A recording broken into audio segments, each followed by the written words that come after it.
హరే కృష్ణ. భగవద్గీత చెప్పిన 3 ముఖ్యమైన ఉపదేశాలు చెప్తాను, జీవితానికి పనికొచ్చినవి. హరే కృష్ణ. ఏంటో అవి తెలుసా? మిమ్మల్ని ఎవరైనా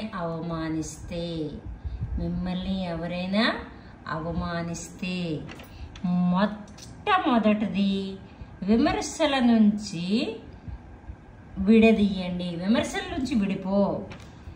ఎప్పుడవని ఒక తెలివైన వ్యక్తి ఎవరవని తనకి అవమానిస్తే తన మనశ్శాంతిని కౌలుపోకూడదు. కౌలుపోకూడదు. తన మనోనిగ్రహంతో మనశ్శాంతితోనే ఉండాలి. రెండో పదమవుతుంది, మన కోపాన్ని మనం అదుపులో ఉంచుకోవాలి. ఏం చేయాలి? మన కోపాన్ని మనం అదుపులో ఉంచుకోవాలి. ఎదుటి వ్యక్తి ఎంత కోపమైనా కూడా మనము కోపం అవ్వకూడదు. మనం కోపమైతే ఎవరైతే మనకి అవమానిస్తున్నారో వాళ్ళకి అది బలం అవుతుంది. అందుకే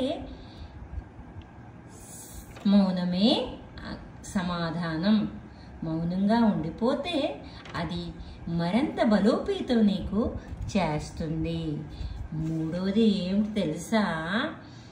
నీ మనోనిగ్రహం, నీ మనోబలంకి మరి కాస్త బలమియ్యు. ఏమని?